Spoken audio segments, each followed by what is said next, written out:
শুভ সকাল প্রিয়জনেরা আমার, কে কেমন আছো? আজকে চালের রুটি বানিয়েছি, তোমাদের সাথে শেয়ার করছি। চালের রুটি বানানোর জন্য কিন্তু পানি ভালো করে ফুটিয়ে সেই পানিতে চালগুলো দিয়ে ভালো করে নাড়াচাড়া করে একটু সিদ্ধ করে নিতে হয়। তারপর নামিয়ে গরম থাকতেই খুব ভালো করে ময়ান দিতে হয়, নইলে কিন্তু চালের গুঁড়ি শক্ত হয়ে যায়, আর শক্ত হয়ে গেলে কিন্তু খেতে রুটিটা ভালো হয় না। আর আমি ময়দা ইউজ করি, যখন মাখি একটু বেশি নরম নরম ভাব লাগলে ময়দাটা দিই। তারপরে ছোট ছোট করে নিয়ে রুটি বেলে গরম গরম চালের রুটি কিন্তু গরু মাংস, মুরগির মাংস, খাসির মাংস, যে কোনো ভেজিটেবল দিয়ে অনেক ভালো লাগে। দিনটা তোমাদের চমৎকার কাটুক। চালের রুটি কার কার পছন্দ জানাতে কিন্তু ভুলবে না।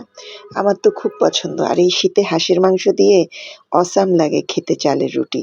তো চালের রুটি আমাদের বাসায় শীতকালে খুব চলে, শীত এসেই গেল, চালের রুটিও খাওয়া শুরু করেছি তোমাদের সাথে, তাই চটজলদি রেসিপিটা শেয়ার করে দিলাম। শুভ সকাল সবাইকে, ভালো থেকো। আল্লাহ হাফেজ।